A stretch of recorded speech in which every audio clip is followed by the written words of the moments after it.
Hello students, welcome back to Shubham lecturer channel. तो student, इस वीडियो में हम क्लास 12 इंग्लिश ग्रामर में बोर्ड एग्जाम में 2 नंबर के पूछे जाने वाले एक इम्पॉर्टेंट टॉपिक को पढ़ने वाले हैं। इस वीडियो में हम जानेंगे कि होमोफोन्स क्या होता है, इसका आंसर हम बोर्ड एग्जाम में कैसे लिखते हैं। जैसा कि आपको पता है कि 12th इंग्लिश ग्रामर में direct, indirect, synthesis, transformation, antonym, synonyms ये सब पूछे जाते हैं। उसके साथ साथ होमोफोन्स भी पूछा जाता है। उन सबको तो मैं ऑलरेडी आपको पढ़ा चुका हूँ, बट होमोफोन्स का मैं सिर्फ एक ही वीडियो बनाया था। उसको अगर आपने देखा है तो नहीं देखा तो देख सकते हैं। इस वीडियो में हम जानेंगे होमोफोन्स होता क्या है, इसको कैसे सॉल्व करते हैं। 5 मैंने मोस्ट इंपॉर्टेंट क्वेश्चंस लिए हैं जो कि अब तक सबसे ज़्यादा बार पूछे भी जा चुके हैं। तो वीडियो को लास्ट तक देखते रहिए। देखिए होमोफोन्स होता क्या है, पहले इसको समझिए। होमोफोन्स शब्दों के वे जोड़े होते हैं, वर्ड्स के वे जोड़े होते हैं जिनका उच्चारण तो समान होता है, यानी कि जब आप प्रोनाउंसिएशन करेंगे तो समान होगा। जैसे देखिए अपोजिट और अपोजिट दोनों सेम है, लेकिन इसका अर्थ भिन्न भिन्न होता है। इसी को हम कहते हैं होमोफोन्स। अब इसमें आपको बोर्ड एग्जाम में करना क्या होगा, ऐसे आपको दिया जाएगा अपोजिट अपोजिट, दोनों का उच्चारण समान है। अब इसका अर्थ लेकिन भिन्न भिन्न है, इसका आपको प्रयोग करना होगा सेंटेंस में, ताकि इसका जो मीनिंग है वो जो है एकदम स्पष्ट हो जाए। तो देखिए इस अपोजिट का मतलब क्या होता है, इस अपोजिट का मतलब क्या होता है। इस अपोजिट का मतलब होता है योग्य, ठीक है। जो ये POSITE है, इसका मतलब होता है योग्य। इस अपोजिट का मतलब होता है उल्टा, ठीक है, उल्टा। अब देखिए आपको करना क्या होता है, इसमें आपको वाक्य में प्रयोग करना होता है। जैसे देखिए, जैसे है ये फर्स्ट वाला अपोजिट, ठीक है, इसका वाक्य प्रयोग कीजिए ताकि इसका मीनिंग जो है वो स्पष्ट हो जाए। तो इसका मतलब होता है योग्य। योग्य का आप कीजिए, जैसे हम कर रहे हैं हर फादर, ठीक है, फाउंड एन अपोजिट, ठीक है। देखिए अपोजिट हमने इसमें यूज कर दिया सेंटेंस में। ऐसे आपको करना होगा जैसे आप मुहावरे और लोकोक्तियाँ हिंदी में करते थे, वैसे इसमें भी है, ठीक है। ग्रूम फॉर हर, ठीक है। अब हमने देखिए वाक्य प्रयोग अपोजिट का कर दिया। अपोजिट का मतलब होता है योग्य। तो देखिए her father found an opposite groom for her, यानी कि हर फादर उसके पिता ने को फाउंड मतलब मिला, एन अपोजिट एक योग्य, ग्रूम मतलब दूल्हा, फॉर हर यानी कि उसके लिए। तो कोई लड़की है जिसके पिता ने, देखिए उसके पिता ने उसके लिए एक योग्य, उसके पिता को उसके लिए एक योग्य दूल्हा मिला, ठीक है। तो इस प्रकार से आप इसे बना सकते हैं। देखिए हमने इसको क्या किया, सेंटेंस में प्रयोग कर दिया। अर्थ देखिए दोनों का अलग हो गया। अभी दूसरे का भी कर देते हैं। तो दूसरा है आपका अपोजिट, अपोजिट, ठीक है, अपोजिट।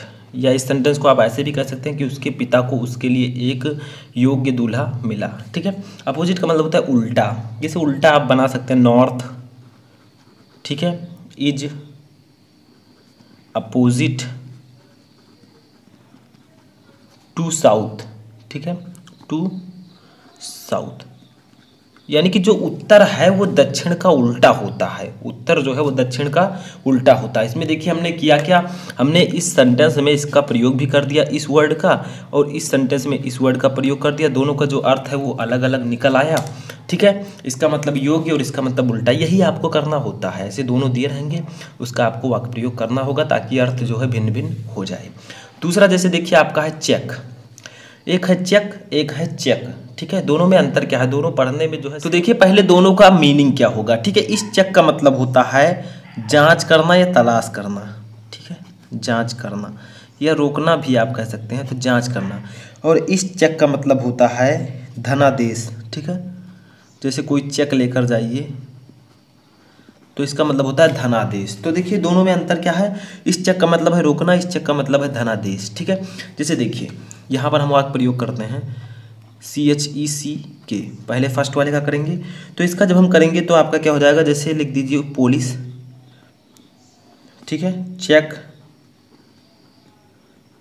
द पुलिस चेकड, ठीक है, चेकड द कार। तो पुलिस चेकड द कार यानी कि पुलिस ने कार की तलाशी ली या पुलिस ने कार की जांच की, ठीक है, समझ में आया। और दूसरा देखिए जैसे है चेक CHEQUE, ठीक है।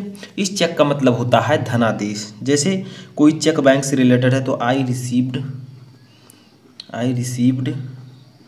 ए चेक, ठीक है, चेक जो बैंक में होता है, ठीक है, जिससे आप चेक देकर पैसे देते हैं, वो आपका चेक है, ठीक है। तो ये दोनों जो है, इन दोनों में डिफरेंस क्या है?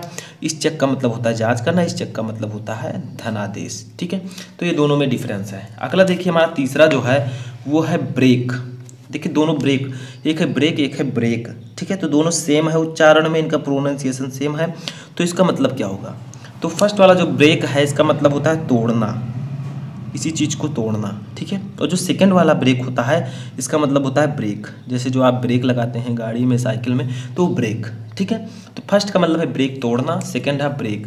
तो देखिए इसका वाक्य प्रयोग करते हैं तो VREAK, इसका वाक्य प्रयोग जब हम करेंगे तो हम लिख सकते हैं ही ब्रोक द रूल्स, ठीक है। ही ब्रोक द रूल्स, यानी कि उसने नियम को तोड़ा, ठीक है। ही ब्रेक द रूल्स, उसने नियम को तोड़ा। अब सेकंड वाला देखिए ब्रेक, इसका मतलब क्या होगा? तो VREKE, इस ब्रेक का मतलब होता है ब्रेक, ठीक है। तो the driver applied the brakes, ठीक है, द ब्रेक्स, यानी कि ड्राइवर ने ब्रेक्स लगाया, ठीक है। तो ये आपका मतलब होगा। तो देखिए फर्स्ट का मतलब तोड़ना और सेकंड का मतलब होता है ब्रेक। तो ब्रेक लगाया किसने? फर्स्ट वाले ब्रेक का हम लिख देंगे he broke the rule. Broke मैंने क्यों लिखा? आप सोच रहे होंगे ब्रेक क्यों नहीं लिखा, तो ये इसका सेकंड फॉर्म है, ठीक है। तो उसने रूल्स को तोड़ा, सेकंड है ब्रेक, ड्राइवर ने ब्रेक लगाया, ठीक है। तो ये आपका तीसरा था जो कि सेम था, लेकिन मीनिंग हमने अलग अलग इसे प्रूफ किया है। अब देखिए फोर्थ वाला हमारा क्या है। फोर्थ वाला है सेल और सेल, दोनों सेम है पढ़ने में, बट इसमें डिफरेंस क्या है, ठीक है। फर्स्ट वाला जो सेल है इसका मतलब होता है कोशिका। कोशिका क्या है? हमारे शरीर की जो है छोटी सी इकाई है, जिससे मिलकर हमारा बॉडी जो है बना होता है, ठीक है। बायोलॉजी में आपने पढ़ा होगा। दूसरा है आपका सेल, SELL, इसका मतलब तो आपको पता होगा बेचना, ठीक है। तो फर्स्ट वाला सेल का मतलब कोशिका, सेकंड वाले का बेचना, दोनों पढ़ने में सेम है, बट इसका हम यूज़ करते हैं सेंटेंस में। तो फर्स्ट वाला सेल है, ठीक है, उसका यूज पहले कर लेते हैं। तो सेल का मतलब क्या होगा? जैसे ह्यूमन बॉडी, मैंने भी आपको बताया, human body is made up of cells, ठीक है। यानी कि जो मानव शरीर है वो सेल्स से मिलकर या कोशिकाओं से मिलकर बना होता है, ठीक है। तो ये हमने यूज़ कर दिया, ह्यूमन बॉडी जो है छोटी छोटी कोशिकाओं से मिलकर बना होता है। अगला देखिए हमारा सेल है SELL, ठीक है। सेल का मतलब क्या होगा? He is going to sell his mobile, ठीक है, यानी कि वह अपना मोबाइल बेचने जा रहा है। तो देखिए हमने यूज़ कर दिया, बस आपको क्या करना, ही इज़ गोइंग लिख दीजिए यहाँ पर जी, ठीक है। तो वह अपना मोबाइल बेचने जा रहा है। तो देखिए सेल और सेल में क्या अंतर है? फर्स्ट वाले का मतलब कोशिका, तो human body is made up of cells. Second का मतलब होगा बेचना, he is going to sell his mobile, ठीक है। ऐसे पाँचवा देखिए लास्ट हमारा है कैरियर एंड कैरियर, इन दोनों का मतलब क्या होगा, ठीक है। तो इसको भी समझ लेते हैं। कैरियर का मतलब होता है CRRER, कैरियर का मतलब होता है पेशा, जैसे आपका कैरियर क्या है, ठीक है। और दूसरा आपका है पांचवा का जो दूसरा है वो है कैरियर, ठीक है, इसका मतलब होता है वाहक। तो फर्स्ट का मतलब पेशा, सेकंड का मतलब वाहक, ठीक है। तो देखिए इसको कैसे यूज करेंगे, तो कैरियर, तो जैसे इसका यूज कर देंगे आई वांट माई, ठीक है, यम है ये, तो माई कैरियर, ठीक है, I want my career in teaching, ठीक है। तो ये जैसे आपका I want my career in teaching, in teaching, तो देखिए इसका मतलब क्या होगा, मैं अपना जो कैरियर है, जो अपना पेशा है, वो टीचिंग में बनाना चाहता हूँ, ठीक है। मैं अपना कैरियर जो है टीचिंग में बनाना चाहता हूँ, यानी कि अध्यापक के रूप में मैं अपना कैरियर बनाना चाहता हूँ, ठीक है। तो ये आपका हो जाएगा कैरियर का। दूसरा देखिए कैरियर हमारा ये है, कैरियर इसका मतलब होता है वाहक, जैसे किसी रोग का वाहक, जैसे मॉस्क्यूटो जो है, मॉस्क्यूटोज, ठीक है, आर डिजीज